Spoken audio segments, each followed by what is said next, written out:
પ્રશ્ન હોય, કોઈ શેરિંગ હોય, કોઈ ડાઉટ હોય તો એનાથી શરૂ કરીએ, પછી આપણે આગળ વધીએ.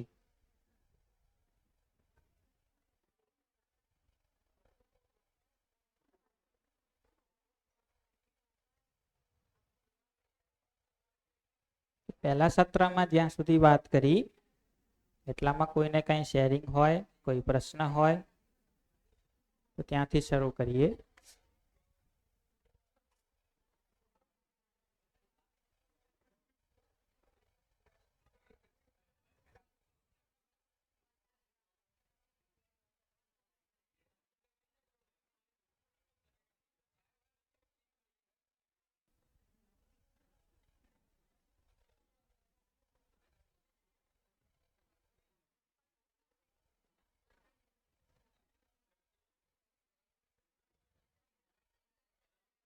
હા, કરું.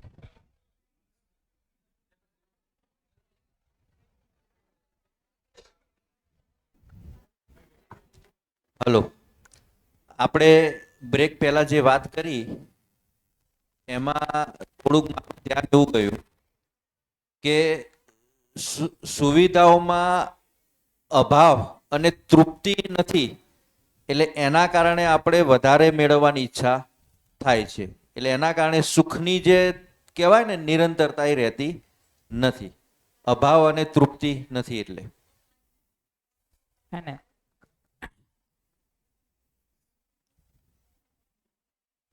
તો સુવિધાઓ તો તમને એક લેવલની જ તૃપ્તિ આપી શકશે, એનાથી વધારે તો આપી નહીં શકે.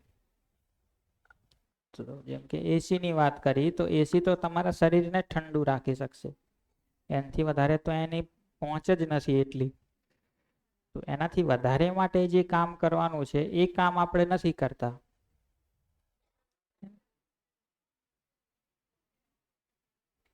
હા, વાત કરીએ એના ઉપર હજી વધારે આગળ ચાલશે એટલે. જય શ્રી કૃષ્ણ સર. જય શ્રી કૃષ્ણ.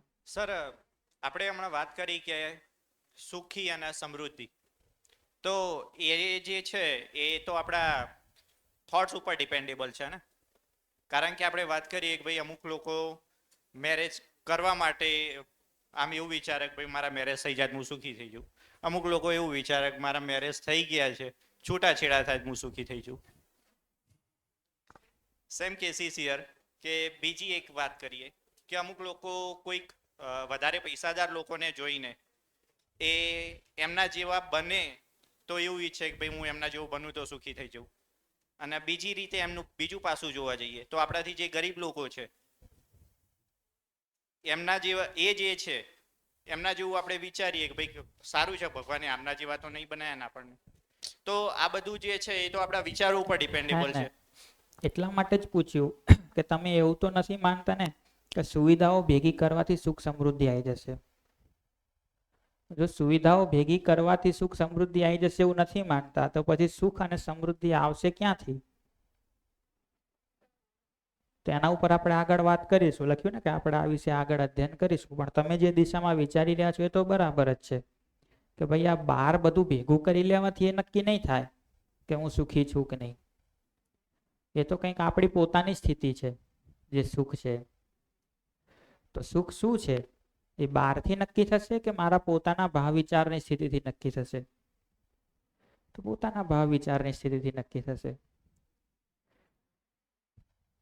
તો હું સમૃદ્ધ છું કે નહીં એ બહાર કેટલું પડ્યું છે એનાથી નક્કી થશે કે મારામાં તૃપ્તિ છે કે નહીં એનાથી નક્કી થશે?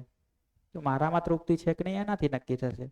તો એના વિશે કરીશું વાત વધારે, પણ તમે જે દિશામાં વિચારી રહ્યા છો એ બરાબર છે કે બહારથી તો નક્કી નહીં થાય.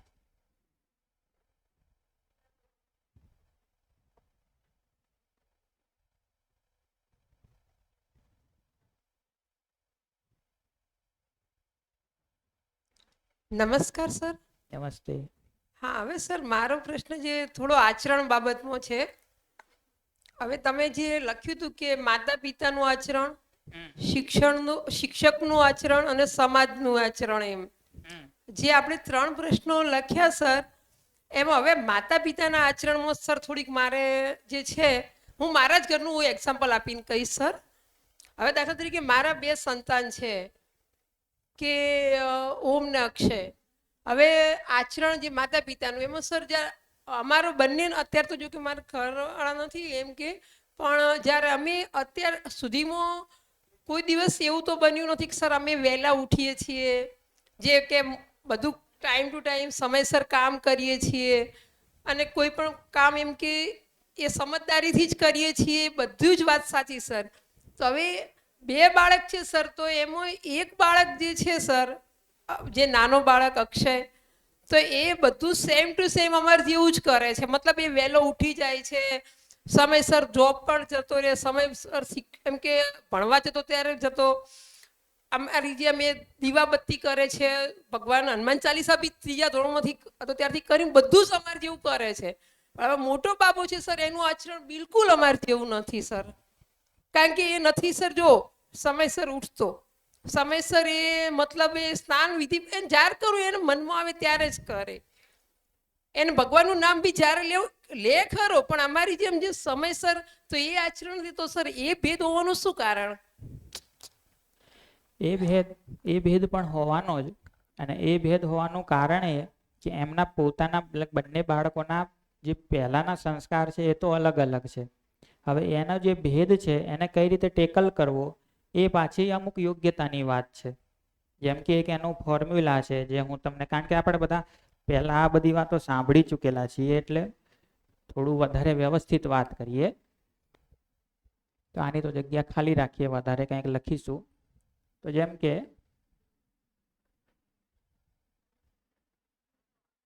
આ વંચાય છે, તો મોટું કરવું, હજી ફોન્ટ સાઈઝ વધારું. વંચાય છે બધાને? આગળ વાળાને તો વંચાતો જશે ને, પાછળ વાળાને પૂછ્યું. સર થોડો વોઇસ વધારવાની જરૂર છે. આપણું વોઇસ અહીંયા સુધી કમ્પ્લીટ અમુક વખત નથી આવતો. હવે બરાબર આવે છે? પહેલા સેશનમાં થોડો એ પ્રોબ્લેમ બી થતો હતો, પણ અચ્છા, પછી મેં કીધું ના ના કહી દેવું જોઈએ. તો હવે ધ્યાન રાખીએ. તો આ ફોર્મ્યુલા છે, સંસ્કાર of T+1 is equal to, આ સમજાવું હું ગણિત, સમેશન ઓફ સંસ્કાર ઓફ T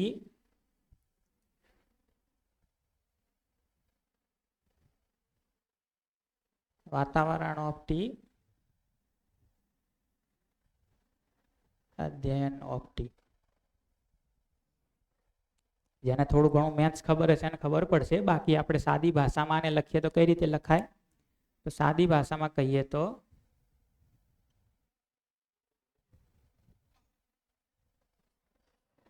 સાદી ભાષામાં લાંબુ પડશે, હું બોલી નાખું, તમે યાદ રાખી લો. તો આ T+1 નો મતલબ શું થાય? નેક્સ્ટ સંસ્કાર. T+1 એટલે નેક્સ્ટ, ટી એટલે ટાઈમ. અત્યારે જે એના સંસ્કાર છે એનાથી પછી એના આગળના સંસ્કાર કઈ રીતે બનશે કોઈ પણ વ્યક્તિના, મારા તમારા કોઈ પણ વ્યક્તિના. તો મારા અત્યારે જે સંસ્કાર છે, આ સમયે આ ક્ષણે આ ટાઈમ ઉપર મારા જે સંસ્કાર છે એનાથી એક સ્ટેપ આગળના, એટલે કે નેક્સ્ટ મારા સંસ્કાર કેવા બનશે? તો એનું સૂત્ર છે સંસ્કાર ઓફ ટી. અત્યારે મારા જેવા સંસ્કાર છે, આનો અર્થ થાય સરવાળો, આ ત્રણેયનો સરવાળો, વત્તા અત્યારે મને જે વાતાવરણ મળે છે એ, વત્તા એ વાતાવરણમાં હું જે અધ્યયન કરું છું એ. તો અત્યારે મારા જેટલા સંસ્કાર છે પ્લસ મને જે વાતાવરણ મળ્યું, પ્લસ આ વાતાવરણમાં હું જેટલું અધ્યયન કરી લઉં, જેટલું સમજી લઉં, એના આધારે મારા આગળના ક્ષણના સંસ્કાર બનશે. સમજાણું? અત્યારે મારા જે સંસ્કાર છે વત્તા મને આ જે વાતાવરણ મળ્યું એનો પ્રભાવ, વત્તા આ વાતાવરણમાં રહીને હું જે અધ્યયન કરી લઉં, જે સમજી લઉં, એના આધારે મારા આગળના સંસ્કાર બનશે. T+1 એટલે નેક્સ્ટ, મેથ્સની ભાષા છે. ટી એટલે અત્યારનો સમય, T+1 એટલે આના જસ્ટ પછીનો સમય. આ ટી એટલે અત્યારનો ટાઈમ, T+1 એટલે જસ્ટ પછીનો ટાઈમ. તો આ શિબિરમાં તમે બધા આયા, શિબિરમાં વાતાવરણ તો બધાને એક સરખું મળ્યું ને, એક જ વાતાવરણમાં બધા બેઠા છીએ. તો શિબિરમાં વાતાવરણ તો બધાને સરખું મળ્યું, પણ શિબિરની બહાર નીકળીને તમારા સંસ્કાર કેવા હશે એ શેના ઉપર આધાર રાખે? તો ઓલરેડી તમને જેટલું સમજાયું છે એના ઉપર, વત્તા તમે કેટલી મહેનત કરો છો અત્યારે અધ્યયન કરવામાં એના ઉપર. તો વાતાવરણ એક ઘરમાં, એક શાળામાં કે એક શિબિરમાં એક સરખું જ મળે છે, પણ એના પોતાના ઓલરેડી જે એક્ઝિસ્ટિંગ સંસ્કાર છે અત્યારે, પ્લસ એને અધ્યયન કેટલું કરે છે એના આધારે નક્કી થશે કે એના નેક્સ્ટ સંસ્કાર કઈ રીતે બનશે.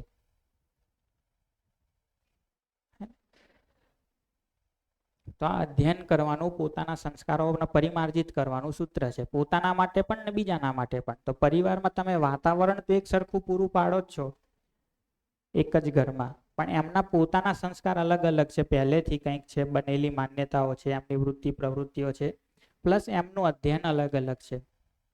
કે એક છે અધ્યયન કરી લે છે, એક કહે છે એક છે અધ્યયન નથી કરતો. તો જે કામ કરવાની જરૂર છે એ છે કે એ અધ્યયન કરતો કઈ રીતે થાય, અને એના માટે યોગ્યતા આપણી જોશે કે આપણે એને અધ્યયન કરતો, અધ્યયન એટલે ચોપડીઓ વાંચવા બેસી જાય નહીં, પણ એને જે કંઈ મળે છે એને લઈને એની અંદર પ્રોસેસ કરે, કંઈક વિચારે, કંઈક સમજે, પોતાની જાતને પ્રશ્ન કરે કે હું આ કરું છું એ બરાબર છે કે નથી. એ અધ્યયન એનું એક્ટિવ થાય તો આ તો એને ઓલરેડી અવેલેબલ છે જ, અને આ એના સંસ્કાર કંઈક તો છે જ, તો આગળ એના સંસ્કાર બનવાના ચાલુ થઈ જશે. અને આ શબ્દોમાં મને આવી રીતે કનેક્ટ કરીશું. સંસ્કાર તો એ અત્યારે હયાત છે, દરેકની પાસે પોતપોતાના સંસ્કાર પડ્યા જ છે, જે આપણી વર્ષોની કમાણી છે. હા, પછી વાતાવરણ તો અત્યારે વાતાવરણ બધાને સરખું મળી રહ્યું છે. અધ્યયન તો દરેકની પાત્રતા જેટલી હશે એ પ્રમાણે અધ્યયન થશે. મતલબ કે જેની સાંભળવાની સ્થિતિ જેટલી બનશે અથવા જેટલી પાત્રતા સાથે એ તૈયારી બતાવશે એટલું અધ્યયન થશે. જો આ ત્રણ વસ્તુનું થઈ જાય છે તો પછી એ જે સંસ્કાર એડ ઓન થાય છે એ એની યોગ્યતામાં કન્વર્ટ થાય છે, તો એ યોગ્યતા બને છે. તો આવી રીતે કે ભાઈ સંસ્કાર અત્યારે ઓલરેડી એક્ઝિસ્ટન્સ છે એમની પાસે, દરેકની પાસે એ અલગ અલગ છે. અને અલગ અલગ છે મતલબ એનું સ્તર આગળ પાછળ છે. હા, યસ, બાકી ડાયરેક્શન એક જ છે બધાની. ઓકે, તો આ સૂત્ર છે એનું. હવે એમાં તમારે એ ફિગર આઉટ કરવું પડશે કે ઘરમાં બાળક અધ્યયન કરતું થાય એના માટે આપણે એવું શું કરી શકીએ કે એનું પોતાના ઉપર ધ્યાન જાય કે હું આ જે કરું છું એ બરાબર છે કે નથી. અને એનો સૌથી સહેલો રસ્તો એ કે તમે પોતાના ઉપર અધ્યયન કરવાનું અને એને વ્યક્ત કરવાનું ઘરમાં ચાલુ કરી દો. એની ઉપર કરશો તો એને એમ લાગે કે ભાઈ મારી ઉપર દોષનો ટોપલો ઢોળવામાં આવે, પણ તમે પોતાના માટે એ કામ ચાલુ કરી દો કે હું આવું કરું છું, મને આ યોગ્ય નહીં લાગતું, અથવા મારે આ સુધારવાની જરૂર છે, મારે આમાં આમ કરવાની જરૂર છે, તો એનું ધ્યાન જશે કે મારે આવું કરવાની જરૂર છે.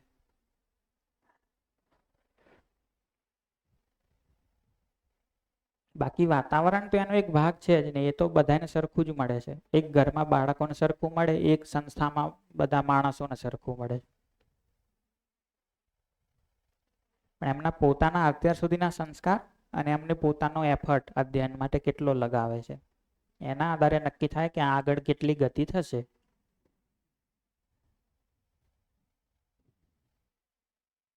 તો ક્લિયર થયો જવાબ કે હજી એમાં તમને કઈ પ્રશ્ન છે?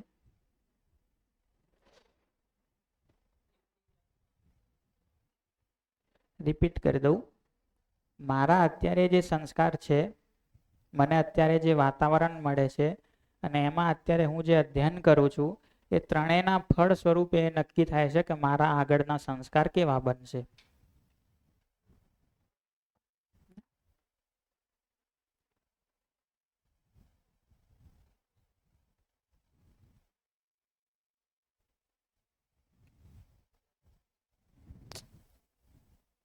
બોલો, બીજો કોઈ આટલી ચર્ચામાં પ્રશ્ન હોય, કઈ વાત કરવી હોય તો કરી લઈએ, નહીંતર આપણે પછી આગળ વધીએ.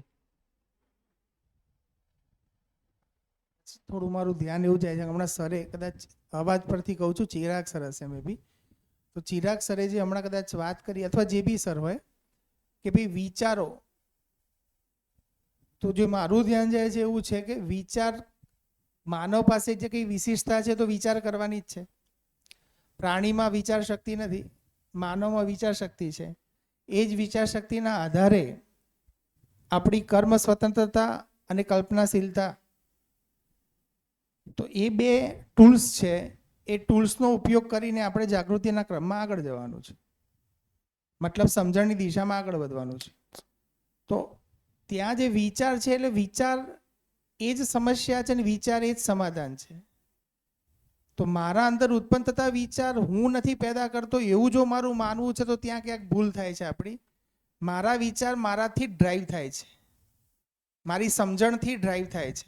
તો મારા સમજણમાં જો પરિપક્વતા આવશે તો વિચારો પણ એ પ્રમાણે એની ડાયરેક્શન, મતલબ એનું એડ્રેસ રોંગ છે, સાચા એડ્રેસ ઉપર લાગી જશે, તો એ સુખદાયી બનશે.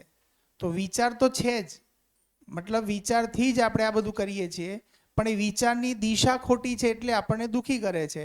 એ જો વિચારની દિશા રાઈટ થઈ જાય છે તો એ આપણા માટે સુખ અને સમૃદ્ધિની નિરંતર તરફ આપણને લઈ જાય છે.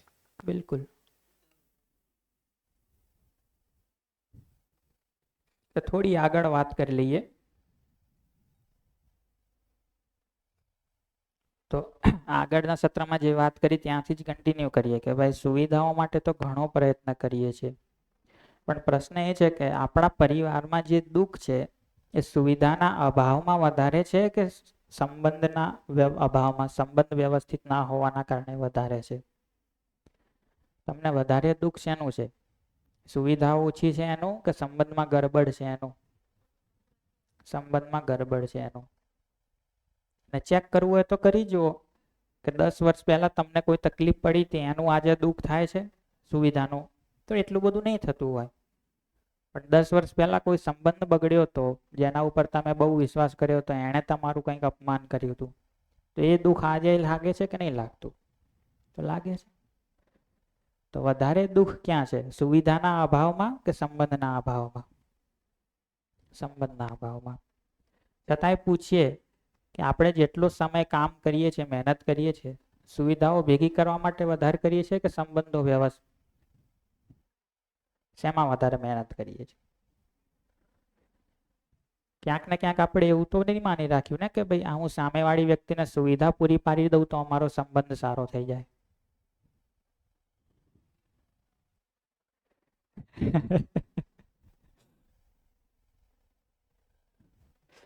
ઝઘડો થાય એનો ઉપાય શું? તો સામેવાળાને ગિફ્ટ આપી દો કંઈક. સંબંધ મેન્ટેન કરવો છે તો એનો ઉપાય શું? સમયે સમયે સુવિધા પૂરી પાડતા રહો, ગિફ્ટ આપતા રહો. ખરેખર સંબંધમાં કયા ભાવ જોઈએ, સંબંધમાં કઈ રીતે જીવવું જોઈએ એની સમજણ ના હોય તો ગિફ્ટો આપ્યા કરવાથી થોડો સંબંધ મેન્ટેન થઈ જાય.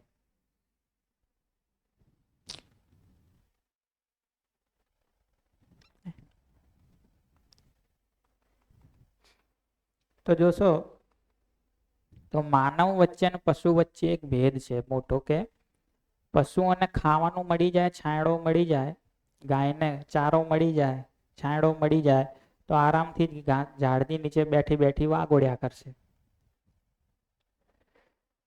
આપણને ખાવાનું મળી જાય, શાંતિવાળો રૂમ મળી જાય તો શાંત થઈ જઈએ છે કે બીજું ઘણું બધું ચાલવા માંડે?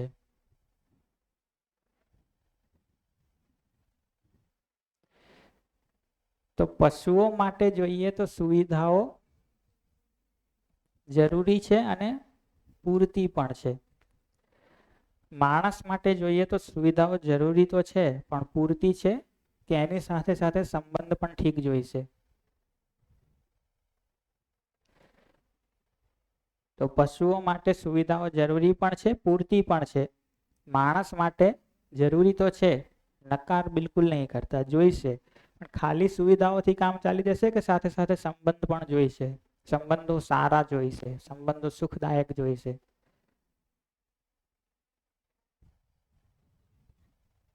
તો માણસ માટે બંને જરૂરી છે.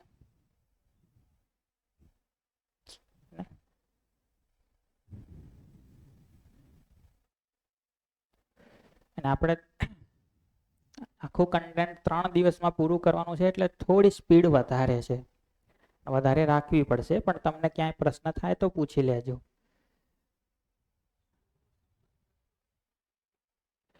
હોય છે, પણ એના માટે પ્રાઇમરી ફોકસ તો આ છે.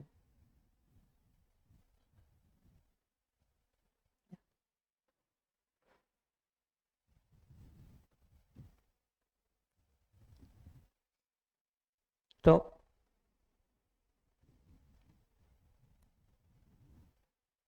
તમે કેવા સંબંધીને ત્યાં મહેમાન થવાનું પસંદ કરશો? જે તમને ભરપૂર સુવિધાઓ આપે એના ત્યાં, કે જે સુવિધાઓ પ્રમાણસરની આપે પણ સંબંધથી સ્વીકારે એના ત્યાં? સાહેબ, મારા દાદા એવું કહેતા કે એવા સંબંધીને ત્યાં જવું, આ એક કાલી ગેલી અમારી ગામડાની ભાષામાં, કે જ્યાં ગુંગળામણ ના થાય, જ્યાં ગુંગળામણ અને અકળામણ ના થાય, જ્યાં મુક્તિ હોય. તો જોઈશું તો આપણી પ્રાઇમરી જરૂરિયાત તો બંને છે, અથવા તો સુવિધા કંઈક વધારે, સોરી, સંબંધ કંઈક વધારે પ્રાયોરિટી ઉપર છે.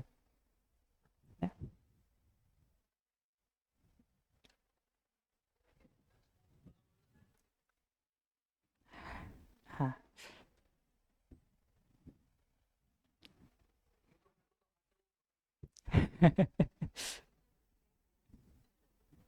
હેલો.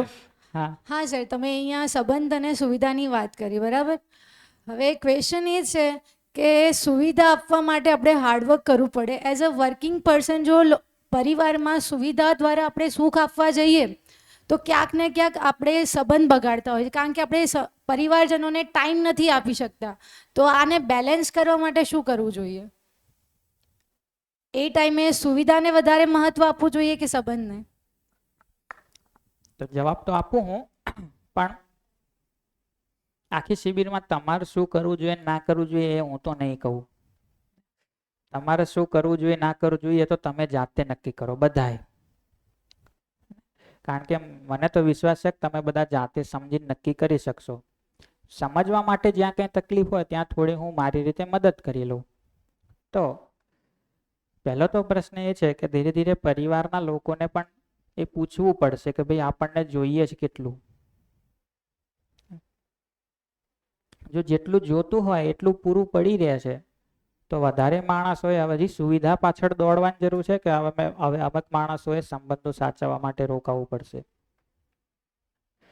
એની બાજુ ધ્યાન જાય તો સંબંધો પાછળ ટાઈમ આપી શકાય. પણ જો તમને પોતાને એમ લાગે છે અને પરિવારના લોકોને એમ લાગે છે કે હજી તો સુવિધાઓ ઘણી જોઈએ છે વધારે, તો પછી દોડવું જ પડશે.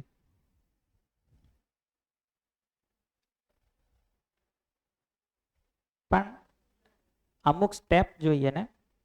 તો પહેલું સ્ટેપ તો એ છે કે આપણે પોતે સમજીએ. પહેલા પરિવારના લોકોને સમજાવવાળું તો સેકન્ડ સ્ટેપ છે. પહેલા આપણે તો સમજીએ, પછી પરિવારના લોકોને સમજાવીશું. તો પહેલા મને તો એટલી ક્લેરિટી હોય કે ભાઈ મારે ક્યાં કેટલો સમય આપવાનો. મારી તો એટલી ક્લેરિટી હોય કે મારે બેમાંથી ક્યાં કેટલો સમય આપવો છે. પછી ધીરે ધીરે પરિવારના લોકો સાથે વાત કરીશું.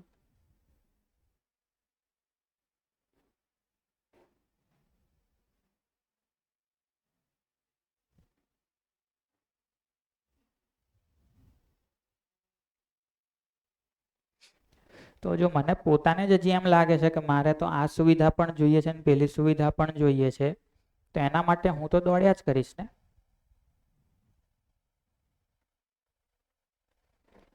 પણ જો મારું નક્કી છે કે ભાઈ મને જેટલું જોઈએ છે એનાથી તો ઘણું વધારે છે જ, હવે તમને જોતું હોય તો દોડું. તમને એમ લાગતું હોય કે હું તમારી સાથે સમય વધારે આપું તો એવું કરું. હજી આપણે એટલા કોન્ફિડન્સ સાથે પરિવારમાં આ પ્રશ્ન પૂછીએ નહીં શકતા, કારણ કે આપણને જ ક્યાંક ને ક્યાંક લાગે છે કે હજી તો સુવિધાઓ જોઈએ છે વધારે.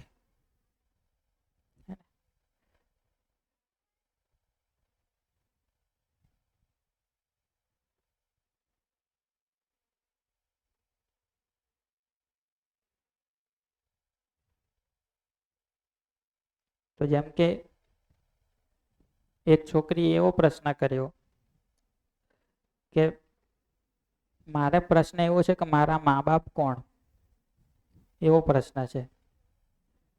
તો ભાઈ એવો પ્રશ્ન કઈ રીતે થઈ ગયો?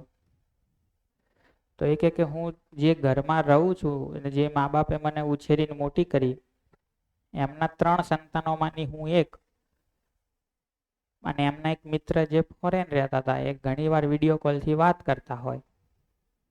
પણ એ લોકો જ્યારે ફોરેનથી પાછા આવ્યા ત્યારે એમણે એમ કીધું કે ભાઈ અમારી દીકરી અમને પાછી આપો. એટલે ત્યારે મને ખબર પડી કે હું આમની દીકરી નથી, હું તો પેલામની દીકરી છું. પણ જ્યારે એ લોકોને ફોરેન જવાનું હતું, જે મારા ઓરિજિનલ મા બાપ છે એમણે, એ વખતે મારી ઉંમર કંઈક અમુક મહિનાની હતી, હું 4-6 મહિનાની. એટલે એટલી દીકરીને લઈને ક્યાં અમેરિકા જવું? એટલે એમણે એમના મિત્રને કીધું કે અમારી દીકરીને તમે સાચવો, ઉછેરીને મોટી કરો, અમે થોડા પૈસા કમાઈને અમેરિકાથી પાછા આવીએ એટલે અમારી દીકરીને પાછી લઈ લઈશું. પણ એ તો ત્યાં પૈસા કમાવામાં એવા લાગી ગયા કે આટલા વર્ષે 18-20 વર્ષે પાછા આવ્યા. અને 20 વર્ષ સુધી મને તો ખબર જ નહીં, કારણ કે હું તો 4-6 મહિનાની હતી ત્યારથી મને આમણે જ મોટી કરી. અને એમણે આજ સુધી બિલકુલ એવો ભાવ નહીં રાખ્યો કે હું એમના સંતાનોથી હું અલગ છું. મને ક્યારેય એવું નહીં લાગ્યું કે મારા મા બાપ આ નથી.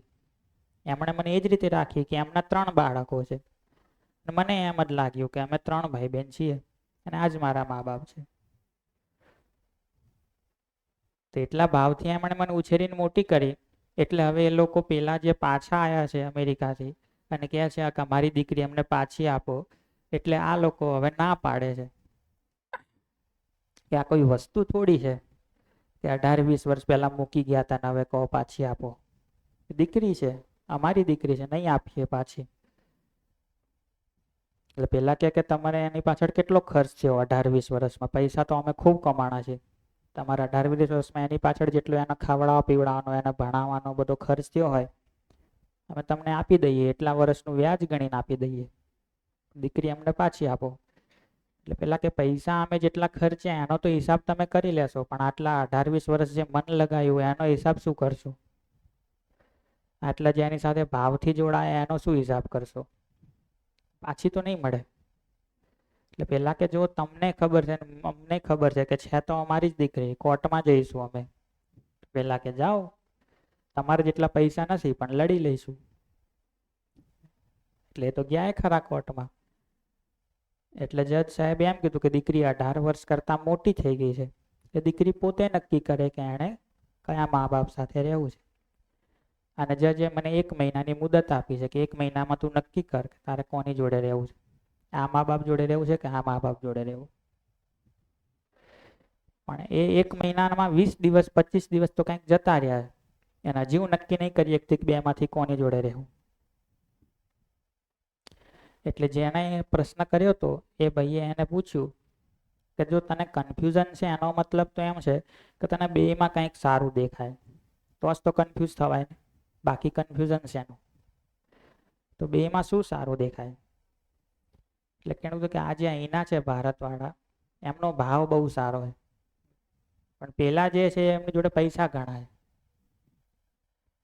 તો મને એમ થાય કે જો હું પેલામના ત્યાં રહીશ તો હું મારા સપના પૂરા કરી શકીશ બધા, એટલા બધા પૈસા છે તો હું અમેરિકા જઈ શકીશ, ઘણું કમાઈશ. પણ આમ એમ લાગે છે કે આમનો એ ભાવ છે તો શું કરું, એટલે કન્ફ્યુઝન છે.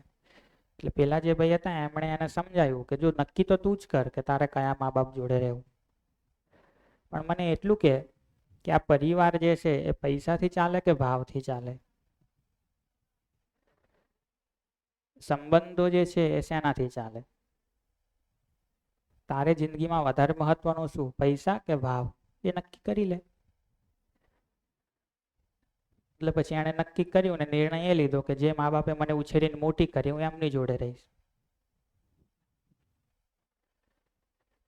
પણ હજી એની ઉપર આપણે થોડું ક્રિટિકલી વિચારીએ તો મને એમ થાય કે એ છોકરીમાં જો ખરેખર સમજણ હોત તો પહેલી વાત તો કે આવું કન્ફ્યુઝન જ ના થયું હોત એને. અને બીજું કે એ બંને મા બાપને ભેગા બેસાડીને એવું ના પૂછી શકત કે તમારી આટલી બધી જો મિત્રતા હતી કે તમારી પોતાની દીકરી તમે બીજાના ઘરે મૂકીને જતા રહ્યા, તો હવે ફરી મારા કારણે થઈને આ મિત્રતા તોડવી છે કે મિત્રતા જાળવી રાખવી છે? તો હું બેયની દીકરી કેમ ના બની શકું? 2 મા બાપ મારા, શું ફરક પડે? કન્યાદાનમાં 2 જોડે બેસશે. આમે થોડાક વર્ષ પછી તો લગ્ન થવાના, આધાર કાર્ડમાં બીજા ત્રીજા કાર્ડમાં નામ તો પતિનું લાગવાનું, શું ફરક પડવાનો? બે ઘરની દીકરી બનીને ના રહી શકું? અને જે બે પેલા બાજે છે કોર્ટમાં એકબીજાની સામે ઉભા રહી ગયા, એ બંનેની મિત્રતા જળવાઈ રહે.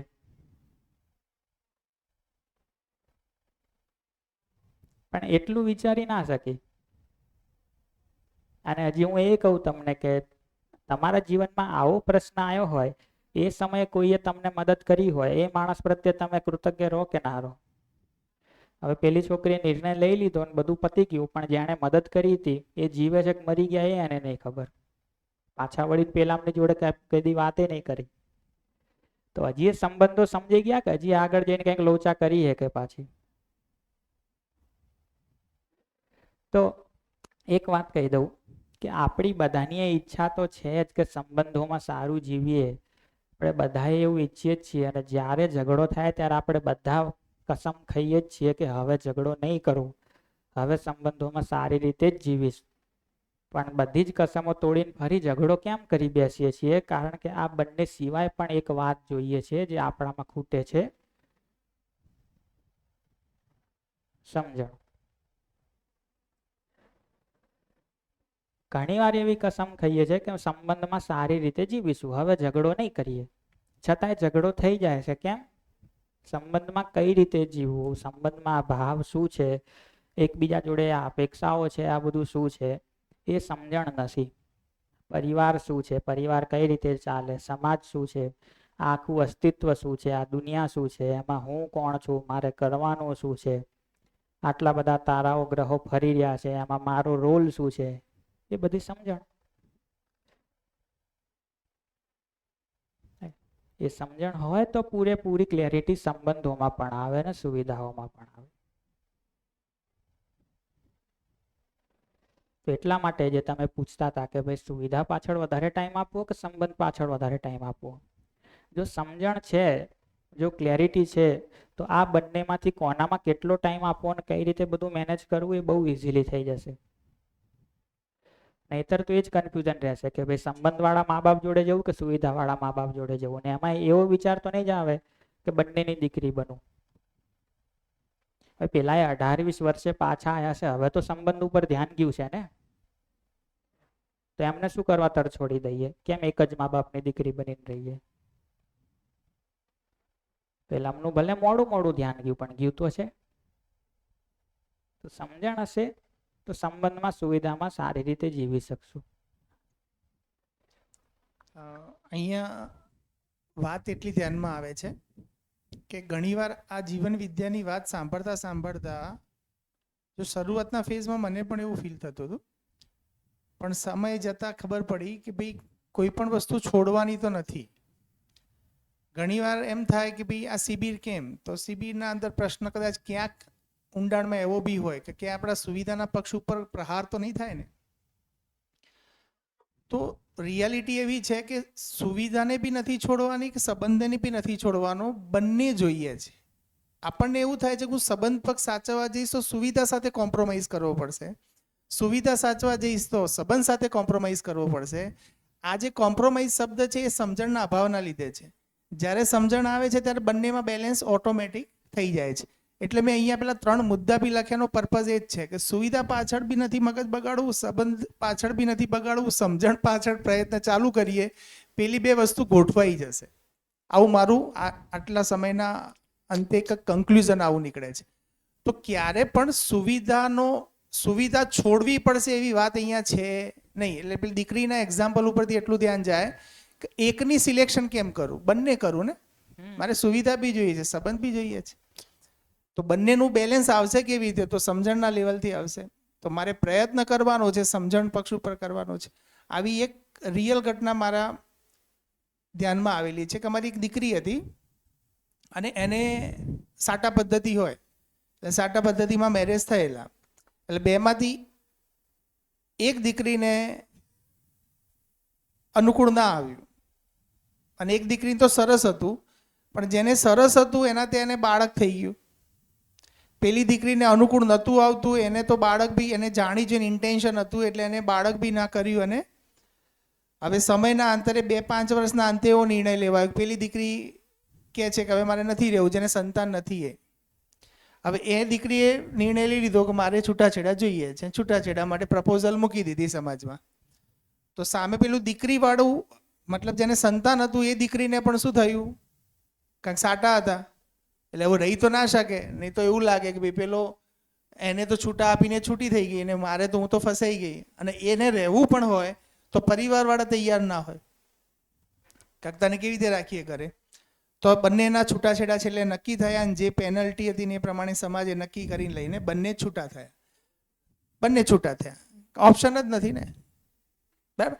એટલે પહેલાં બી આપણું ધ્યાન એવું જાય છે કે પહેલાં જે વ્યવસ્થાઓ હતી સાટા પદ્ધતિની, એ અલ્ટિમેટ દમન માટે જ હતી કે એક તને એક લાફો મારે તો તું બીજો લાફો મારી શકે એવી સ્થિતિમાં બેસી જાય એમ. એટલે દબાવવા માટેની જે વ્યવસ્થાઓ હતી એટલે લાંબી ચાલી નહીં.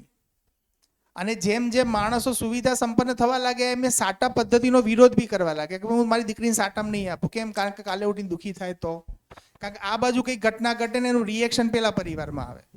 તો હવે પેલી જે દીકરી છે જે સંતાનવાળી, તો પેલી દીકરીને તો હવે જોગાનું જો ઘટના એવી ઘટી કે બંનેના સંબંધો હવે ફરીથી સંસારમાં જવા માટે શોધવાનું શરૂ થઈ ગયું સમાજમાં. હવે સમાજમાં શોધતા શોધતા એક એવું પાત્ર મળ્યું, જે પાત્ર મહેનતું પણ ઘરે જમીન એવું કાંઈ નહીં. હવે બંને વાત એ જ જગ્યાએ ચલાવી, એ જ પાત્ર માટે બંને દીકરીઓની પ્રપોઝલ આવી. પહેલી પ્રપોઝલ પેલી સંતાનવાળી છોકરી પાસે આવી. ઓકે, તો એ સંતાનવાળી દીકરી હતી, એ મારા રિલેટિવમાં હતી. તો એને મને પૂછ્યું, પણ પુસ્તક ખૂબ મોડું કરી દીધું. અને પેલી બીજી દીકરી હતી એટલે અહીંથી એમને 2 મહિના રાહ જોઈ, એટલે પેલા લોકોએ કહી દીધું પેલું બીજી પ્રપોઝલ હતી એને એક્સેપ્ટ કરી દીધી. એમને કરવી હતી પહેલી પ્રપોઝલ, સંતાનવાળી દીકરી હોય તો ચાલશે, એને હું મારી સંતાનની જેમ મોટી કરીશ. કારણ કે પરિવારના પણ અમુક લક્ષણો જોવે ને કે ભાઈ આ પરિવાર કરતાં આ પરિવાર સાથે જોડાઈએ સારું. પણ પેલી જે સંતાન નથી એ દીકરી પે ઘરે મેરેજ કરી દીધા અને ફાઇનલ કરી દીધું એનું એન્ગેજમેન્ટને. પેલી જે દીકરી હતી એને મને કોલ કર્યો, મામા શું કરું? તો મેં કહ્યું કે જે સ્થિતિમાં તમે પાછા આવે એ સ્થિતિમાં પાછા જાઓ છો. પહેલા જે પરિવાર હતો એ ખૂબ જમીનવાળો હતો, સુખી સંપન્ન હતો. એમ મતલબ સુખી તો ના કહી શકાય પણ સુવિધાથી સંપન્ન હતો. અને એ એના ઉપર અત્યાચાર કરતા હતા છતાં એ સહન કરી કરીને ઘરમાં રહી. હવે સિલેક્શન માટે પણ જ્યારે એને રિજેક્ટ કર્યું તો એના પેરામીટર શું હતા? તો કે જે છોકરાના ત્યાં મારે સગાઈ કરવાની છે ત્યાં એની પાસે નથી જમીન. છોકરો મહેનતું છે, આજે મહેનત કરીને સારામાં સારું, પણ એ પરિવારની એવી ખાસિયત હતી કે સ્ત્રીઓને માન સન્માન એટલું જ આપે છે એવું સમાજના કેટલાય લોકો કહેવું કે ભાઈ એ પરિવારમાં જે દીકરી જાય એને માન સન્માન મળશે, ભલે ઘરમાં પૈસો હશે કે નહીં હોય, મહેનત કરીને કમાઈ લે એવી સ્થિતિમાં છે. તો બીજી વાર બી જ્યારે સંબંધ કરવાનું થયું ત્યારે પેરામીટરમાં જમીન રાખી એટલે સંબંધ કરી શક્યા નહીં.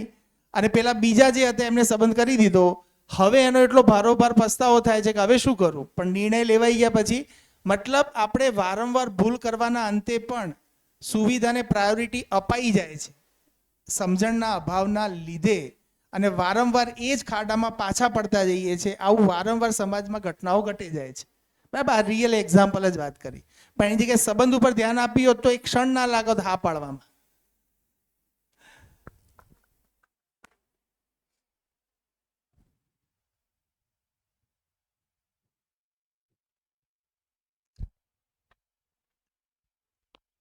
તો સમજણ હશે તો સંબંધો માટે શું કરવું એની ખબર પડશે, સુવિધા માટે શું કરવું એની ખબર પડશે. સંબંધ માટે કંઈક કરવું એનો મતલબ એ નથી કે સતત સંબંધીઓની જોડે બેસી જ રહેવું. આપણને એમ લાગે કે સંબંધ માટે કંઈક કરવું એટલે શું, કે એમની જોડે બેસીએ ને એમની વાતો સાંભળીએ, અને પછી નોકરીએ કરવા જવું છે તો હવે એમ થાય કે સંબંધ કોમ્પ્રોમાઇઝ કરીએ છીએ. કારણ કે ખરેખર સંબંધ માટે શું કરવું જોઈએ એનો કોઈ પ્રોગ્રામ નથી આપણી જોડે. એ તમને પૂછવામાં આવે કે સુવિધાઓ માટે શું કરવું, તમારી જોડે ઘણા પ્રોગ્રામ છે. આમ કરીએ, તેમ કરીએ, અહીંથી કમાઈએ, ત્યાંથી કમાઈએ, આ ખરીદી લઈએ, પેલું ખરીદી લઈએ. સંબંધો માટે શું કરવું, શું પ્રોગ્રામ છે? તો રામ ભરોસે ચાલે જ જાય છે ને, ક્યાં કંઈ કરવાની જરૂર છે, બધા ગળે વળગ્યા જ છે નહીં જોતા તો. શું પ્રોગ્રામ છે સંબંધો માટે? એટલે સંબંધ માટે બી એવું ધ્યાન જાય છે કે હજી પણ બંનેમાં મેન પેરામીટર જે કામ કરે છે એવું છે સમય. તમે હમણાં કહ્યું એ પ્રમાણે કે સંબંધ સાચવવા સમય આપવો પડશે, સુવિધા માટે બી સમય આપવો પડશે, અને સમય લિમિટેડ છે. હું કયા ત્રાજવામાં મૂકવું એમ. પણ રિયાલિટી એવી છે કે મારું ધ્યાન એવી રીતે જાય છે કે સંબંધ માટે સમયની જરૂરિયાત નથી, છતાંય સંબંધ જાળવી શકાય છે, ભાવ જરૂર- ક્લિયર થાય તો. જરૂરિયાત તો છે, પણ આપણી પાસે પ્રોગ્રામ નથી એટલે કેટલો ટાઈમ આપવો એ નક્કી નહીં કરી શકતા. નહીં, સમયની જરૂર નથી, બરાબર છે. મતલબ એ કહેવાનો મતલબ જરૂર એમ કે છે. બિલકુલ નથી એવું બી નથી, પણ એટલી બધી નથી કે જેટલી હું વિચારી રહ્યો છું. ના, જે- બહુ સિમ્પલ લોજિક પૂછું ને તમને. રવિવારે જ ઘરે જ હોવો છો બધા આખો દાડો, તો રજાના દિવસે ઘરે જ હો, કેટલું કામ કરો છો સંબંધ માટે? આટલું 10-15 દિવસનું વેકેશન હતું, એમાં તો તમને કોઈએ ફોર્સ કર્યો નહીં સુવિધા માટે કંઈ કરવાનું. શું પ્રોગ્રામ બનાવ્યો સંબંધ માટે?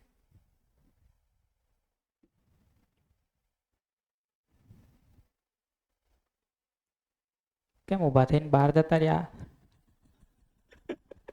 જેમણે પ્રશ્ન કર્યો તો એ જ જતા રહ્યા.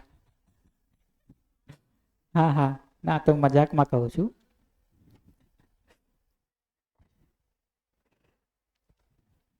ખરેખર વિચારવા જેવો મુદ્દો છે ને. એ તમને પૂછવામાં આવે કે પરિવારમાં સુવિધા વધારવી છે, તમારી જોડે ઘણા રસ્તા છે. પરિવારમાં સંબંધો માટે કંઈક કરવું છે તો શું રસ્તો છે? શું પ્રોગ્રામ છે એનો?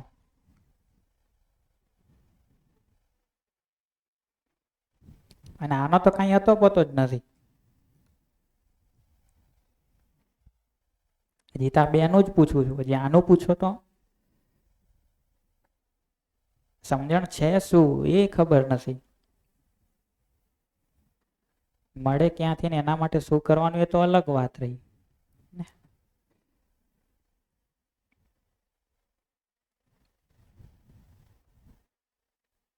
તો ધીરે ધીરે એ વાત ઉપર કામ કરીએ કે આપણે ફોકસ આ ત્રણમાંથી કોઈ એક ઉપર બધા ભેગા થઈને નક્કી કરીએ કે ત્રણમાંથી આપણે શેના ઉપર સૌથી વધારે ચર્ચા કરવી છે, એની ઉપર સૌથી વધારે ચર્ચા કરીએ અને બાકીના બેનો પ્રોગ્રામ બનાવીએ.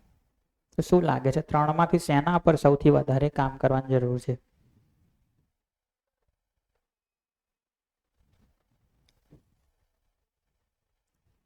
શું લાગે છે? જેને લાગતું હોય કે આના ઉપર સૌથી વધારે ચર્ચા કરવાની, આને ફર્સ્ટ પ્રાયોરિટી આપવાની જરૂર છે, એ લોકો હાથ ઉપર કરો. ચૂંટણી કરી લઈએ ને, હમણાં ચાલે જ છે તો એક નાનકડી આપણે કરી લઈએ. આ લાગતું હોય સંબંધ વાળું કે ફર્સ્ટ નંબર આને આપવો જોઈએ, એ લોકો હાથ ઉપર કરો. આમાંય કોઈ નહીં. આમાં તો બાકી બધા કે અપક્ષ કોઈ છો તો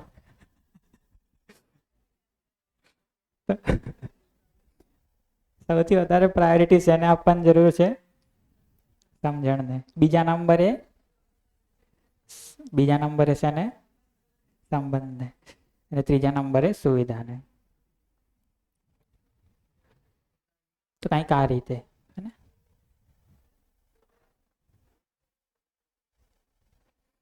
સૌથી વધારે કામ કરવાની જરૂર છે સમજણ ઉપર, પછી સંબંધ ઉપર અને સુવિધા ઉપર.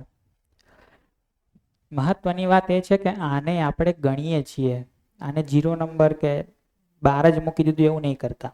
3 નંબર ઉપર એ છે, એના માટે કામ કરવાનું જ છે.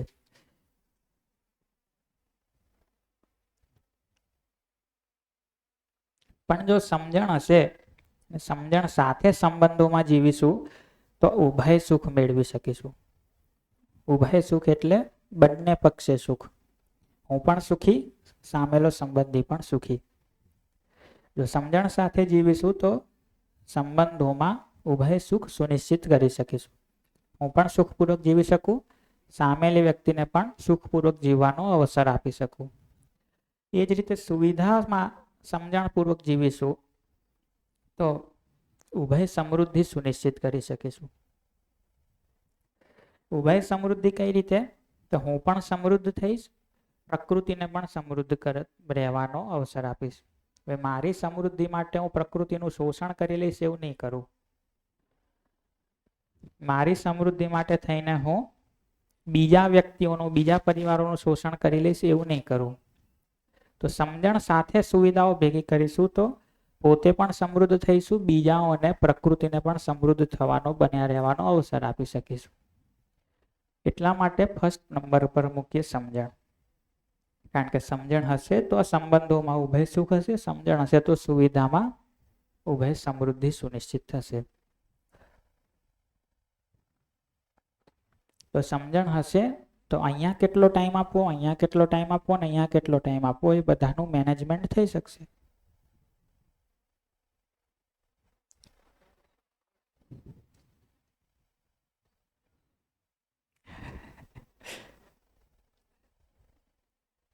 તો બોલો, આટલામાં કંઈ ના સમજાતું હોય કે કોઈ ડાઉટ હોય, કોઈ પ્રશ્ન હોય તો પૂછી લો.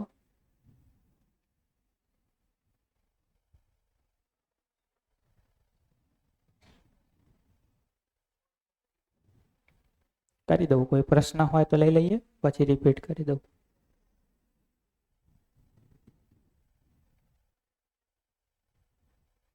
ઓકે, હિન્દી કરવાની જરૂર છે?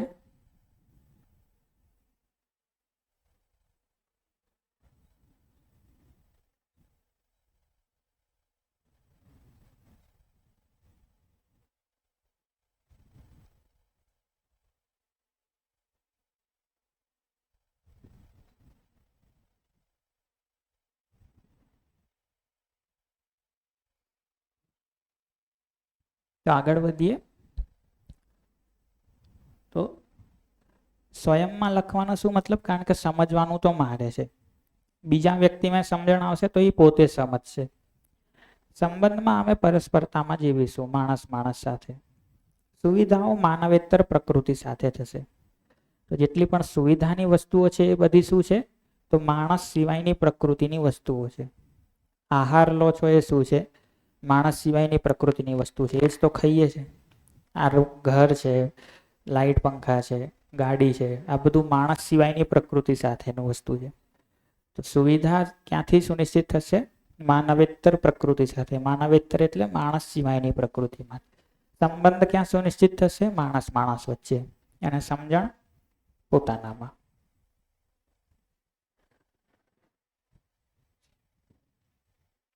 તો જો સમજણ હશે તો આપણને ખબર પડશે કે રૂપિયા વાપરવાના છે, સંબંધો સાચવવાના છે.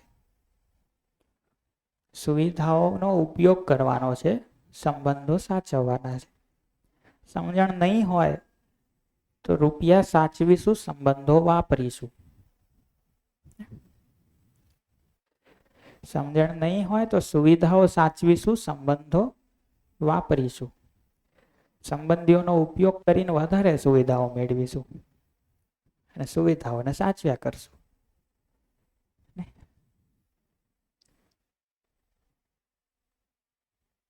સમજણ હશે તો ખબર પડશે કે ભાઈ સંબંધ સાચવવાના છે, સંબંધીને સાચવવાના છે, સુવિધાઓનો સદુપયોગ કરવાનો.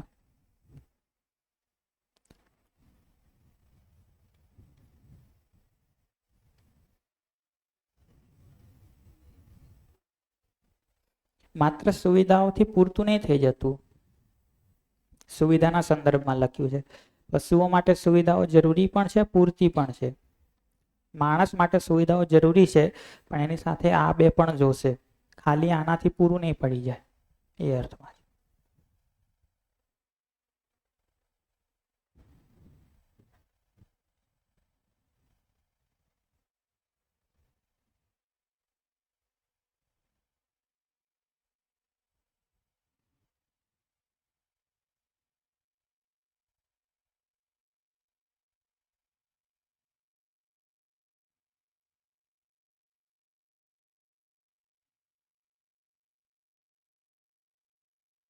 પોતાની જિંદગીની કંઈક વાત થતી હોય એવું લાગે છે કે કંઈ બહારની વાત થતી હોય એવું લાગે છે? પોતાની જિંદગી સાથે જોડીને જોઈ શકતા હો તો આ બધું કામનું, કે ભાઈ મારા પોતાના વિશે કંઈક વાત થઈ રહી છે, મારી પોતાની જિંદગી વિશે, મારા પોતાના પરિવાર વિશે વાત થાય છે.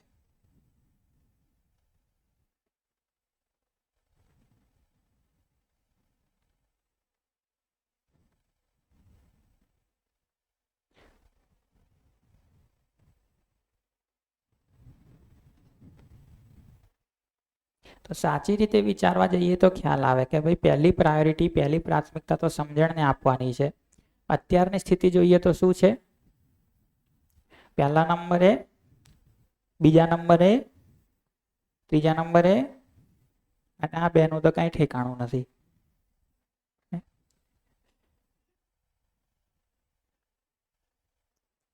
તો આ રીતે જીવતા હોઈએ એને શું કહીએ કે કંઈક આપણે જીવ જેવું જીવીએ છીએ. કારણ કે જીવોને સુવિધાઓથી, ફિઝિકલ ફેસિલિટીથી કામ ચાલી જાય અને એટલા માટે જ સવારથી સાંજ સુધી ભટકતા હોય. આપણે કંઈક એવું કરીએ છીએ.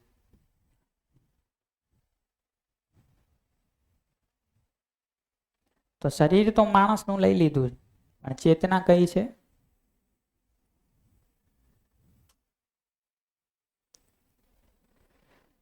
જીવ ચેતનામાં આપણે જીવીએ તો કેવું જીવીએ? તો આપણને પોતાને તો હંમેશા એવું જ લાગ્યા કરે કે મારી પાસે હજી ઓછું છે. સુવિધાઓ ગમે એટલી ભેગી કરીએ, સમજણના અભાવમાં શું લાગે? હજી એ ઓછું જ છે. અને વધારે મેળવવા માટે બીજાનું શોષણ કર્યા કરીએ. તો એ જ થાય છે. આપણને લાગ્યા કરે છે કે મારી જોડે તો હજી ઓછું છે અને વધારે મેળવવા માટે બીજાનું શોષણ કર્યા કરીએ. સંબંધોમાં જોઈએ તો પોતે દુઃખી છીએ. સંબંધોમાં પોતાને એમ લાગે છે કે દુઃખ છે અને બીજાને દુઃખી કરીએ છીએ.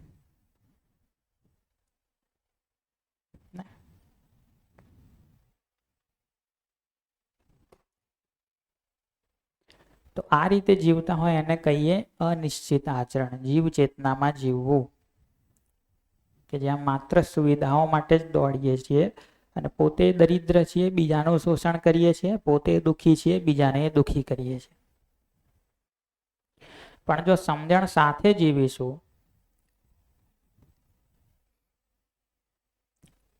આ ત્રણેયને સાથે લઈને જીવીશું તો કઈ રીતે જીવ્યા કહેવાશું? માનવ ચેતનામાં.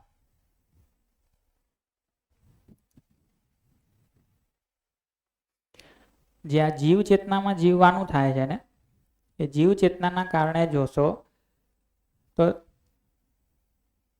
દેખાશે કે આજે સમાજમાં બે પ્રકારના લોકો દેખાય. એક સુવિધા વિહીન દુઃખી દરિદ્ર, કે જેની પાસે સુવિધાઓ ઓછી છે અને દુઃખી છે, દરિદ્ર છે. બીજા એવા કે જે સુવિધા સંપન્ન છે છતાંય દુઃખી છે, દરિદ્ર છે. ઘણા લોકો એવા છે કે જે સુવિધા વિહીન છે, સુવિધાઓ ઓછી જ છે અને દુઃખી છે, દરિદ્ર છે. ઘણા એવા છે કે જે સુવિધા સંપન્ન છે, ખૂબ બધી સુવિધાઓ છે, છતાંય દુઃખી છે, દરિદ્ર છે. દરિદ્ર છે મતલબ કે અમને લાગે છે કે હજી વધારે જોઈએ છે અને દુઃખી છે. પહેલા જે છે એમને શું કહીશું? ગરીબ. ગરીબ છે, સુવિધાઓ નથી, દુઃખી છે, દરિદ્ર છે. બીજાને શું કહીશું? અમીર. સુવિધાઓ ઘણી છે પણ દુઃખી છે, દરિદ્ર છે. જ્યારે આપણે બનવા શું માંગીએ છીએ? સુવિધા સંપન્ન, સુખી, સમૃદ્ધ.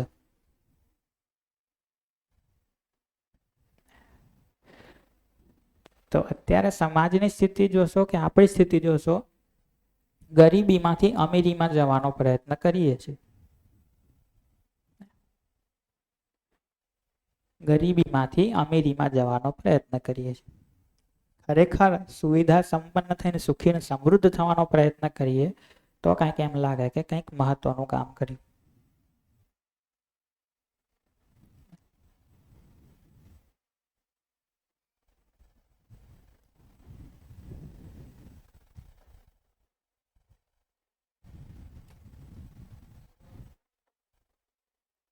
મોટા ભાગનો આપણે જે પ્રયત્ન કરીએ છીએ, ગરીબીમાંથી અમીરીમાં જવાનો પ્રયત્ન કરીએ. પણ ખરેખર સુવિધા સંપન્ન, સુખી, સમૃદ્ધ થવા માટે પ્રયત્ન કરીએ તો જે લક્ષ્ય છે ત્યાં સુધી પહોંચી શકીએ એમ લાગે કે બરાબર કામ કર્યું.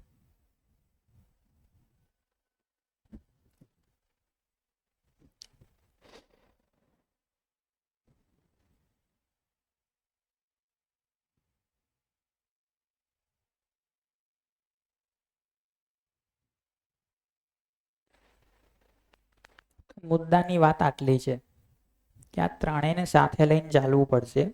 એમાં ફર્સ્ટ પ્રાયોરિટી પર સમજણ.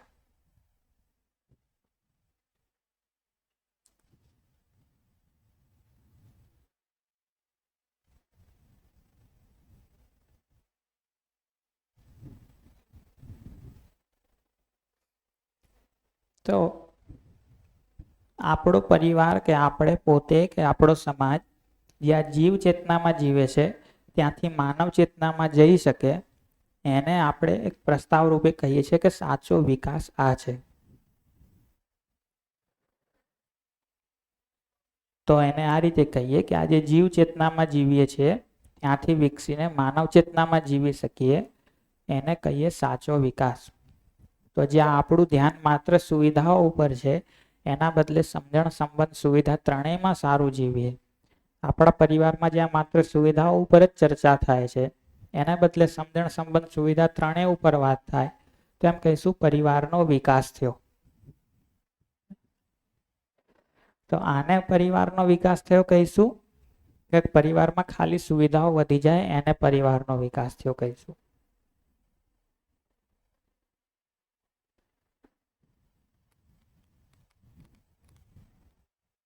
શેનો વિકાસ થયો કહીશું? તો સમજણ સંબંધ સુવિધા ત્રણેયમાં સારું જીવી શકીએ એને કહીશું કે પરિવારનો વિકાસ થયો, વ્યક્તિનો માનવનો વિકાસ થયો. આખા સમાજમાં એ થઈ શકે તો કહીશું કે સમાજનો વિકાસ થયો.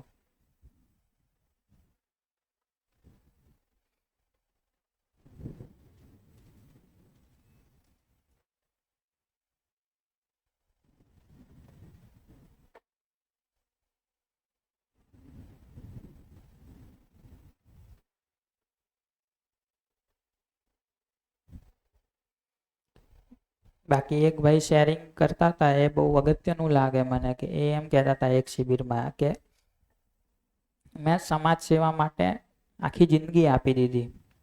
કોઈ એક દૂરના અંતરિયાળ ગામડામાં ગયો, ત્યાં 12-15 વર્ષ સુધી સતત એ પ્રયત્ન કર્યો કે ગામનો વિકાસ કઈ રીતે થાય, ગામના લોકોમાં સુવિધાઓ વધે.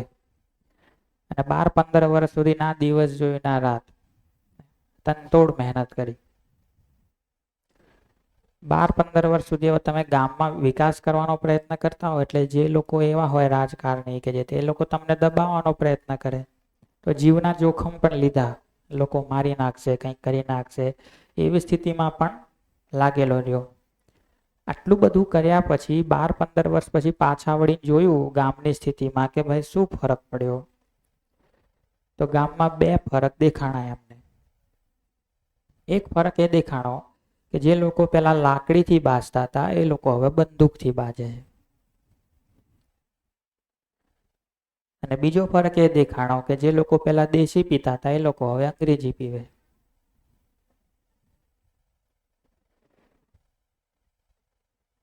કેમ? સુવિધાઓ વધી ગઈ તો હવે થોડા લાકડી લઈને બાજીશું, હવે બંદૂકથી બાજીશું. અને હવે દેશી પીવાનું બંધ કર્યું, હવે વિલાયતી પીવા માંડ્યા. તો માત્ર સુવિધાઓ વધારવાથી તો કઈ વિકાસ નહીં થઈ જાય. એની સાથે સંબંધનો ભાવ પણ વિકસશે, એની સાથે સમજણ પણ વિકસશે તો એમ કહી શકાશે કે વિકાસ થયો, વ્યક્તિનો પણ, પરિવારનો પણ ને સમાજનો પણ.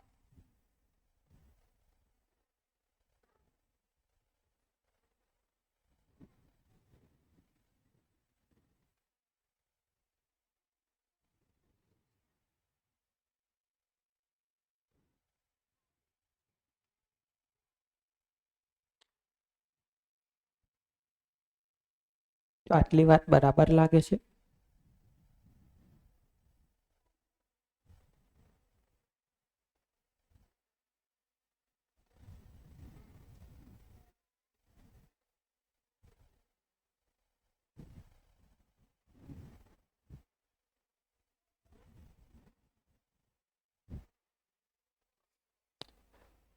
તો વિચારવા જેવી વાત એ છે કે ભાઈ સુવિધા માટે તો પ્રયત્ન કરીએ જ છીએ, આપણા બધાની પાસે સુવિધાઓ માટે તો કાર્યક્રમો છે જ. આ સંબંધ સારા થઈ જાય અને સમજણ વધી જાય એના માટે શું કાર્યક્રમ છે? તમારા પરિવારનો શું કાર્યક્રમ છે? તમારા પરિવારમાં સંબંધો સારા રહે, સારા થઈ જાય અને પછી સારા જળવાઈ રહે, તમારા પરિવારમાં તમારી ને બાકીના લોકોની સમજણ વધે, એના માટે શું કાર્યક્રમ છે?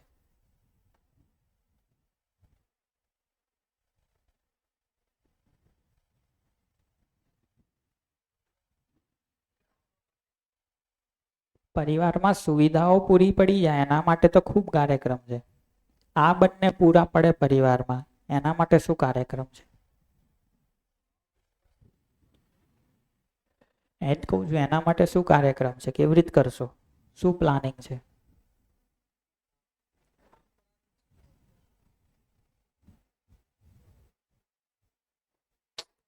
તો 10 વર્ષમાં પરિવારને સુવિધાઓમાં ક્યાં પહોંચાડવો છે એનું તો પ્લાનિંગ હશે તમારું, કે 10 વર્ષમાં પેલી ગાડી લઈ લેવી છે, 10 વર્ષમાં ઘરનું રિનોવેશન કરાવી નાખવું છે, 5 વર્ષમાં આમ કરી નાખવું છે, હે ને?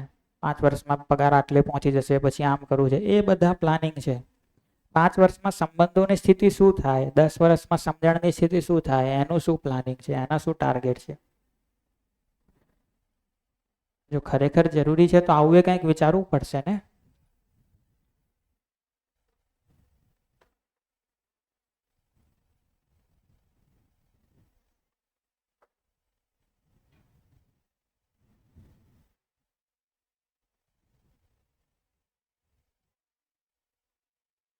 શું વિચાર આવે છે? શું વિચારો છો?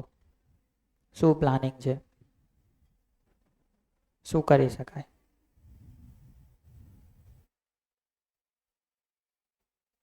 એક વિચાર તો બધાને આવતો હશે કે પરિવારને ટાઈમ આપવો.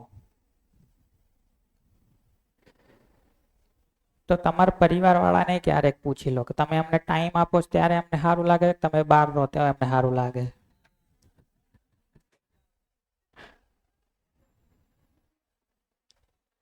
તમે ટાઈમ આપો તો એમાં ત્રાસી જાય, બધા ત્રાહીમામ પોકારી જાય.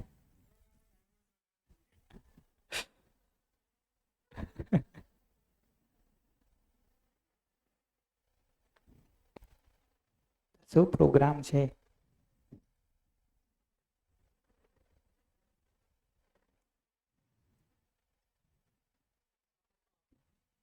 સમય તો આપવો પડશે, એની ના નહીં પાડતો.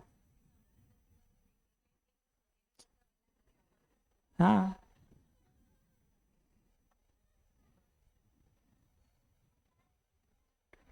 તમે બધા જૂના લોકો છો એટલે થોડું વધારે દબાઈને પૂછું છું કે શું પ્રોગ્રામ છે. હવે તો કંઈક પ્રોગ્રામ કાઢ્યો હશે ને? ત્રીજી કે ચોથી કે 5મી શિબિર કરો છો, હવે તો આ બંને માટે કોઈ પ્રોગ્રામ હોવો જોઈએ ને.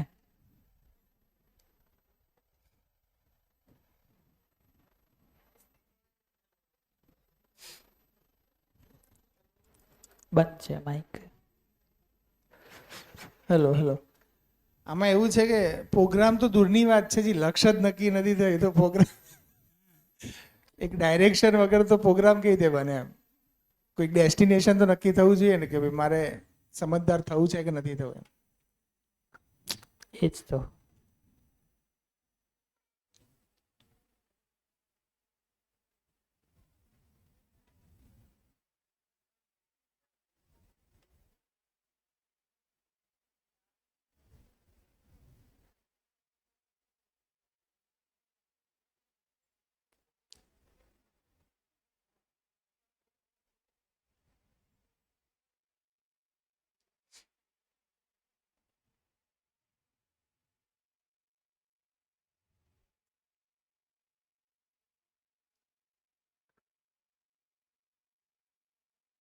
ઘણી વાર તો એવું લાગે ને કે ભાઈ કામ તો સુવિધાઓ ઉપર જ કરવાનું ને, સંબંધ ને સમજણ તો આવી જશે, હવે એમાં કરવાનું શું હોય? અથવા ઘણા લોકોને તો પહેલા એમ નહીં લાગતું કે સમજણ ઓછી છે, એમાં તો બધું મારા જેવું તો કોઈ હજી સુધી જન્મ્યું જ નથી. આમાં મારે શું કામ કરવાનું વળી સમજણ ઉપર? કામ તો આ બાકી બધાએ કરવાનું હોય.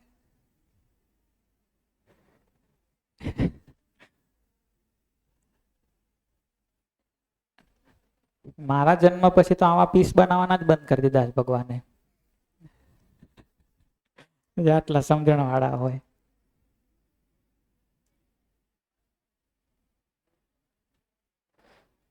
હા, માઇક જોઈએ છે?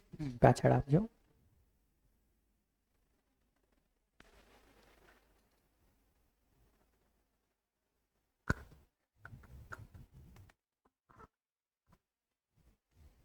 જય શ્રી કૃષ્ણ. જો એવું કહેવાય છે કે સમજણ તો મતલબ કે ઘરમાં ઝઘડા ના કરીએ તો એ સમજણ. સાસુ જોડે ક્યારે ઝઘડો ના થાય એ સમજણ. જો એવું કહેવાતું તો એવી સમજણ તો છે, બરાબર? બરાબર. પછી સંબંધ બી એવી રીતે સચવાય કે ભાઈ ચલો દેરાણી જોડે ઝઘડો નથી કર્યો, દેરાણી સાચવી છે. કોઈના ઘરમાં ક્યારે આપણા કારણે કોઈને મન દુઃખ નથી થયું, એ સાચવ્યું, તો એ સમજણ અને સંબંધ સાચ્યો તો એ સમજણ કહેવાશે. અને હવે જો હું એમ કહીશ કે ભાઈ ચલો ઘર સુખી છે અને સુવિધા ચાલશે, ઓછી હશે તો ચાલશે, તો હું ખાટલો પથરીશ તો નહીં જ ચાલે ને ઘરે. મારે સોફો તો જોઈશે જ, ઘરમાં ઘર છે એ મુજબ એસી બી જોઈશે જ. તો સુવિધા વગર પણ નથી ચાલવાનું ને. સમજણ છે, સંબંધ છે, પણ સુવિધા તો જોઈશે જ. સુવિધા વગર જીવન નથી જીવવાનું. કારણ કે જો ખાટલા બે પથરીને હું એમને કોઈને બેસાડીશ તો લગભગ મારા ઘરે કોઈ નહીં આવે. હું સાદા જૂના ડ્રેસો પહેરીશ તો મારા ઘરે કોઈ ના આવે કે ભાઈ બિચારી ગરીબડી, એવું એક છાપ પડી જાય. પણ વ્યવસ્થિત વેલસેટ હોઈએ તો એક સુવિધા સંપન્ન રહેતા હોઈએ, એમાં બધાને બોલવાનો, અને એક તમે નોર્મલ જીવન જીવો છો એમાં બધાને બોલવાનો, આપણી સાથે વર્તન કરવાનો બી એક વ્યવહાર બદલાઈ જાય છે બધાનો. એટલે સમજણ છે, સંબંધ બી સારા જ છે બધે, પણ સુવિધા વગર તો નથી જ ચાલવાનું ને.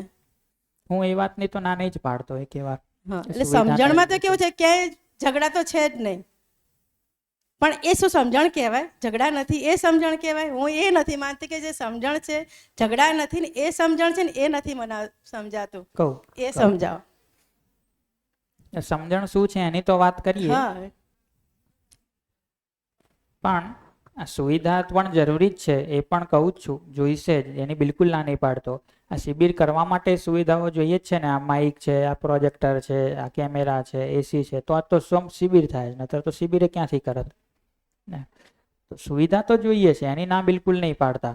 તમે તમારે મસ્ત કપડાં પહેરીને ફરો, ઘરમાં ફર્સ્ટ ક્લાસ સોફો લાવો, પણ એની સાથે પોતાને અથવા કોકને પ્રશ્ન એ પૂછી જુઓ કે તમે મારા ઘરે મારા સોફા ઉપર બેસવા માટે આવો છો કે મારો વ્યવહાર સારો છે એટલે મારી જોડે આવો છો? શું લાગે છે? તમે ઘરમાં સોફા સારો લાયા એટલે સોફા ઉપર બેસવા માટે મહેમાન આવે છે, કે તમારો સ્વભાવ સારો લાગે છે, તમારી જોડે વ્યવહાર કરવો ગમે છે એટલે આવે છે? હે? બંને.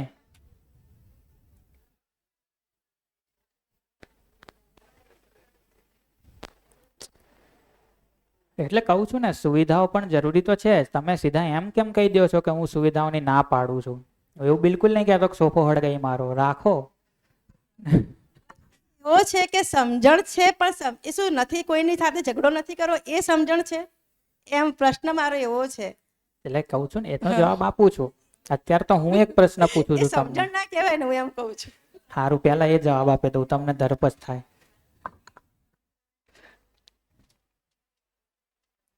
તો સમજણ તો આને કહીએ છે કે હું કોણ છું, મારી હોવાની શું વ્યવસ્થા છે એ મને સમજાય. આ પરિવાર શું છે, પરિવારમાં સંબંધો કેવી રીતે ચાલે એની મને સમજણ હોય. સમાજ શું છે, સમાજની વ્યવસ્થા શું છે એની મને સમજણ હોય. અને આખા પ્રકૃતિમાં અસ્તિત્વમાં આ બધું શું છે, કેવી રીતે ચાલી રહ્યું છે, એમાં મારો રોલ શું છે એની મને ખબર હોય. આ 4 લેવલની વ્યવસ્થાની મને ખબર હોય, એમાં બધી ક્લેરિટી હોય, તો એને કહીએ છીએ કે મારામાં સમજણ છે. હલો, આને કહીએ છીએ સમજણ. ઝઘડો નથી થતો એ તો આ સમજણનું એક રિઝલ્ટ છે. ઝઘડો નથી થતો ડઝન્ટ મીન કે સમજણ છે. કારણ કે તમે તમારા સાસુ તમને કંઈક કહે છે એનાથી તમને ખોટું તો લાગે જ છે, ભાવ તો અંદર ગડબડ થાય જ છે, દુઃખ તો થાય જ છે. ખાલી ઝઘડો નથી કરતા એનો મતલબ એ નહીં કે તમારામાં સમજણ છે જ.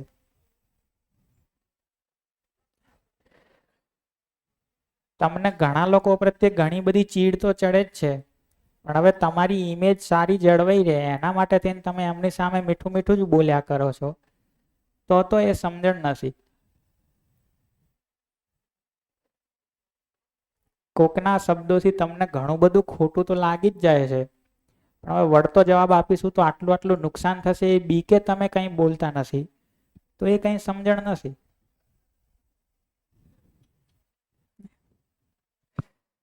તો તમે જોશો કે ઘણા બધા વેપારીઓ એટલા માટે થઈને ઝઘડા નહીં કરતા કારણ કે સોદા તૂટી જશે. એ રીતે આપણે ઘણું બધું તો માની જ રાખ્યું છે ને કે તું મારા વખાણ કરજે હું તારા વખાણ કરીશ, આ સોદો જ છે ને. તું મને ડાઈ ડાઈ કહેજે હું તને ડાઈ ડાઈ કહીશ, હવે એમાં હું કંઈક બોલી લઈશ તો એ સોદો તૂટી જશે. એના માટે થઈને ઝઘડો નહીં કરતા તો એને સમજણ કહીશું કે નહીં કહીએ વિચારવું પડશે. એને કહીએ બેસ્ટ ફ્રેન્ડ કે જે મારા વખાણ કરે હું એના વખાણ કરું, અને બેયને ખબર છે કે કેમાં પહેલી વાર નથી.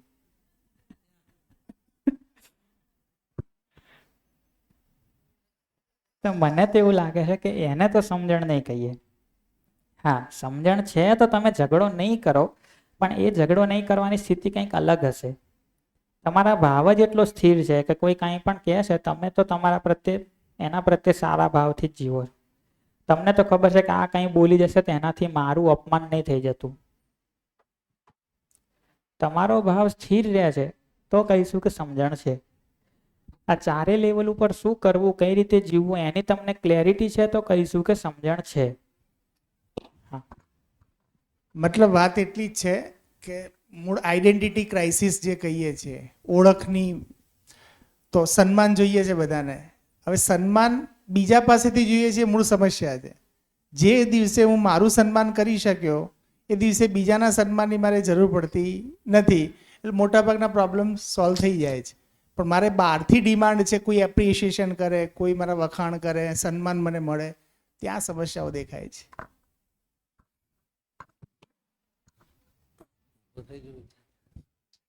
મને સમજણમાં પરિવારમાં અગર સમજણના દ્વારમાં મુખ્ય સુવિધા પેલી મુખ્ય પ્રશ્ન ત્યાં અટકાયેલો દેખાય છે. પેલા બેને આદિ યુગથી આવતો આ પ્રશ્ન છે હો પાછો, સાસુ વહુ વાળો.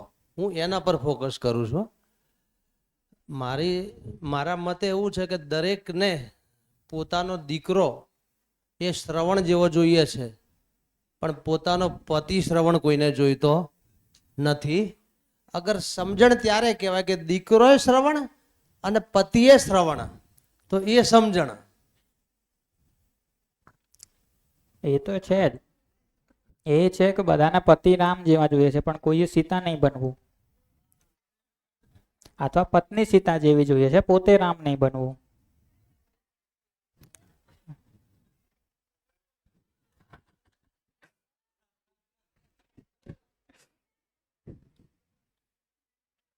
તો વાત મારા ઉપર કેન્દ્રિત થાય, મારા ભાવ શું છે, મારું આચરણ કેવું છે, એને કહીએ છે સમજણનો ભાગ.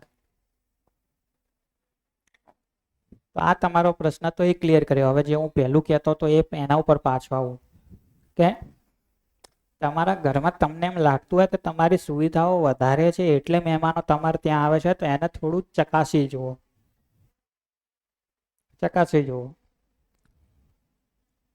તમારા ઘરે સુવિધાઓ સારી છે એટલે સુવિધા ભોગવવા માટે મહેમાનો આવે છે, કે તમારો સંબંધનો ભાવ સારો છે એટલે તમારે ત્યાં મહેમાન આવે?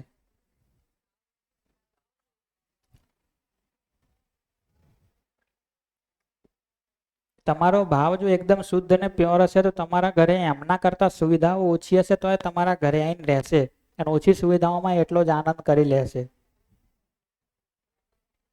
પણ હું હજુ એક વાર કહું કે આનો નકાર નથી કરતા, ખાલી એમ કહીએ છે કે ભાઈ આ બે જરૂરી છે, એની ઉપર ધ્યાન આપો.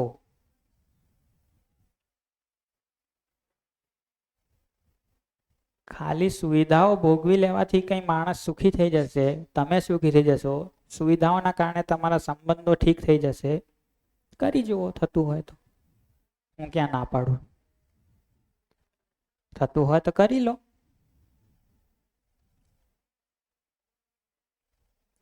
એટલા માટે જ તો પૂછું છું, ફરીથી પૂછું કે કયા સોફા લાવશો તો મહેમાન આવીને સારું સારું જ બોલશે.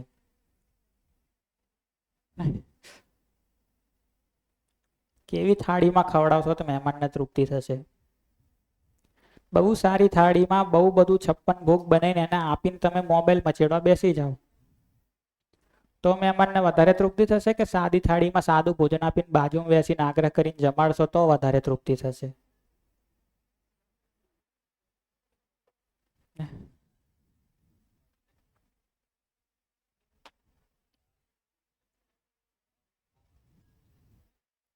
મહેમાનને સરસ મજાનો પલંગ પાથરી આપો અને એસી ફૂલ ચાલુ કરી આપો અને કહી દો હુઈ જા,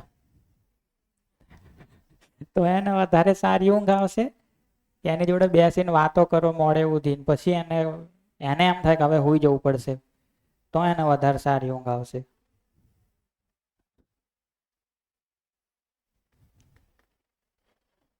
તો હું એવું નહીં કહેતો મહેમાનને એસી ચાલુ ના કરી આપો. હા, શું થાય, હું બોલું નહીં ને તમે સાંભળી લો ને એટલે તકલીફ થાય. એટલે મારે પાછું વારંવાર ઊંધું કહેવું પડે કે હું આવું નથી બોલ્યો, હો ધ્યાન રાખજો. તો હું એમ નથી કહેતો કે સુવિધાઓ ના આપશો, હું એમ નથી કહેતો મહેમાનને ના જમાડશો. શ્રીખંડ, રસ, પૂરી બધું ખવડાવો એને, પણ સાથે ભાવ જોશે કે થાળી પછાડીને આપશો? લે ખાઈ લે, તારા ઘરે જ મળતું નહીં હોય ને આવું.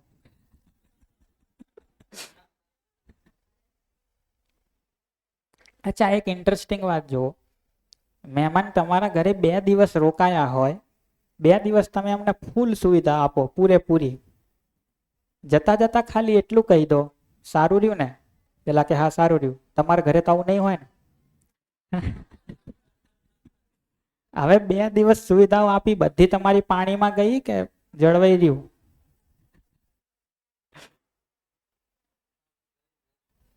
ગયું ને બધું 2 દિવસ રાખેલું.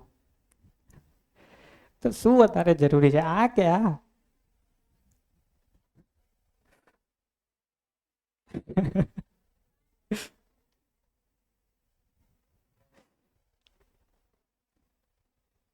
પણ ઠીક છે, વિચારો. હજી તમને લાગતું હોય કે સુવિધાઓ વધારી લેવાથી જ સંબંધો સારા થઈ જશે તો કરો પ્રયત્ન. હજી ઘર મોટું કરી લો, હજી ગાડીઓ વધારે લાવી દો, હજી ફૂલ એસી કરી નાખો, મોંઘા એસી કરી નાખો, સુવિધાઓ વધાર્યા કરો. જુઓ કે એનાથી સંબંધો ઠીક થાય છે કે નહીં થતા.